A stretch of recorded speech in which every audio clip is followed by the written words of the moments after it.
All right, man, we back. Goodfellas Sports TV in the building. Appreciate everybody for checking in. And Deontay Wilder did a fantastic interview with Nest in the Boxing Voice. And one of the things that came out, not only is he rejecting the WBC franchise title, he will reject the ring title that's supposed to be up for grabs versus him and Tyson Fury. Now, what happened with the ring belt? Fury won it from Vladimir Klitschko, but then was stripped up for inactivity. And the reason why the ring belt doesn't hold prestige, and let me educate real quick, and a lot of brothers know this, some don't, and you can't know everything in a boxing game, but hey, let me tell you why the ring belt don't hold prestige anymore. But we back, Goodfellas Sports TV. Make sure to hit that subscribe button, bell icon button, share the video. Best way to help the channel out, all right? But the reason why it don't hold prestige is because Oscar De La Hoya purchased the Ring magazine, and basically it's a conflict of interest. It used to represent the lineal champion of boxing, which it went to the best champion in the division, or unified or undisputed, or whoever they ranked to be the best, and he used to hold weight. But when De La Hoya got it, it ain't that because De La Hoya touched it, it turned from gold to triple wood or wood. It's because Oscar De La Hoya owns Golden Boy Promotions. So with De La Hoya owning Golden Boy Promotions, it don't have as much weight because they have alternative agendas. Obviously, they're a promoter, conflict of interest. And how can you say, oh, this fighter deserve it, that fighter deserve it? Because you already, have a biasness towards the guys that's in your stable. So I don't understand why De La Hoya even bought the Ring magazine. But maybe it was nobody else willing to pay what De La Hoya was willing to pay. But Deontay Wilder says he don't want the belt. All right. His lineal championship is probably going to be unifying the entire division. Now, will that happen? I don't know. The good thing about the ring belt, you didn't have to unify the entire division. Now, if it was only one or two belts, then that would be cool. All right. It'll be easy. You wouldn't need a lineal championship. But with four major belts, and each of them, almost all of them having sub belts, at least if you count the interim, and then some got gold, diamond, super, silver, or whatever, franchise champion, regular. So, with that being the case, when you're having four belts, you need a belt that represents the guy who beat the guy. That's what lineal really means. Whoever the guy is in the division that's rated number one, pretty much universally, which is subjective. You can have four different champions, or you can have a guy that unified three belts but don't hold the other belt. But people say, well, politics stop him from getting the fourth belt. We identify him as the best.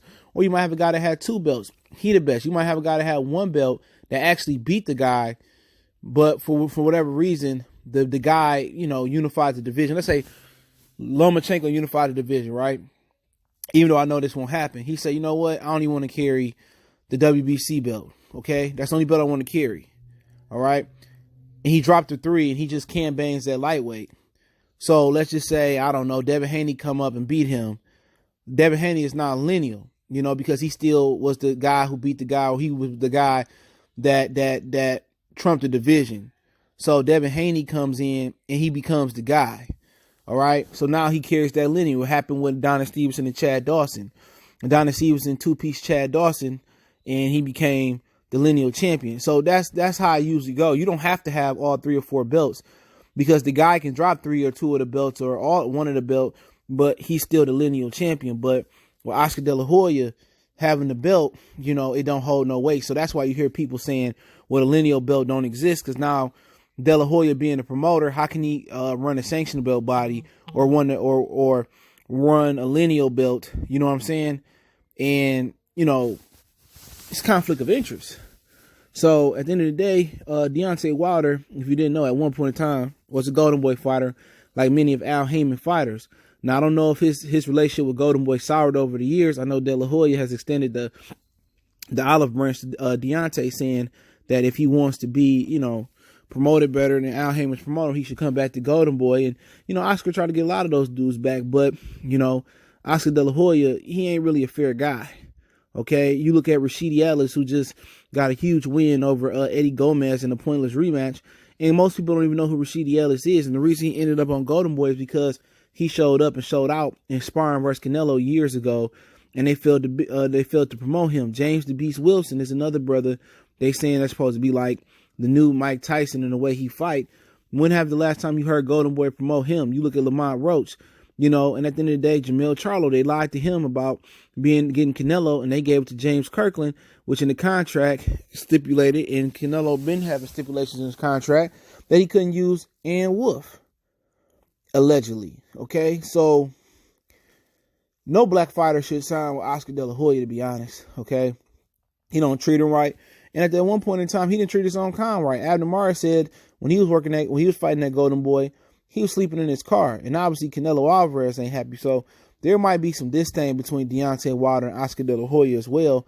But I think, you see like Suge Knight told Tupac, my signature, my handshake is my word is my signature, for a contract. And, maybe for Deontay Wilder, his representation of Lineal Champion is unifying all the belts. But Lineal Champion kind of really died when De La Hoya bought the ring belt on. That's why you got this big debate between Paulie and some of the other writers and, some of the other fighters.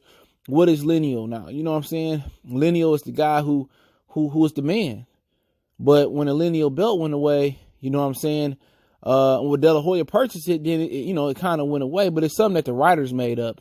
All right, because the Ring magazine is a manuscript. It was a magazine. It was a boxing book. You had you had a few of them. I forget the other one, KO Digest, I think. You had a few, but as print media has died and went digital for the most part, people don't really read the Ring magazine no more. They go on the website and they search it, but this is something the writers made up. You know what I'm saying? They got their alternative agendas, and everybody got their biasness. But at the end of the day, one thing the boxing writers of America has never really done is get behind black fighters. They always giving the black fighter the hardest road to actually giving credit. Like they said, Pacquiao was the fighter of the decade from 2000 2009. Everybody know Floyd was the fighter of the decade. And right now, for PBC, as much disrespect as they giving, new media, the new media has really, supported a lot of their fighters, man. And they still giving print media this credit because they got Yahoo and Ring behind them, or they got Bleacher Report behind them, or whoever the situation is.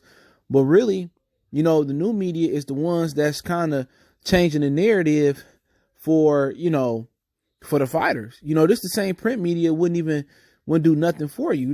They would they would give Pacquiao the fighter of the decade, and they give, Lomachenko fighter of the year and shit of that nature. They always trying to give layups to the others. They don't never want to look at the brothers and be like, we got to go up and beyond. Deontay Wilder going to have to unify the division, beat Fury, maybe Joshua, maybe Ruiz, and I'll talk about Joshua later. He had to beat all them guys just to get credit, and he going to have to retire, and then people going to look back and see how good Wilder was. Man, don't believe the fake truth, the false narrative they're giving, like Ali was praised as the fighter. Ali was hated too. Ali didn't get his credit till he was shaking. Larry Holmes never got his credit. You know what I'm saying?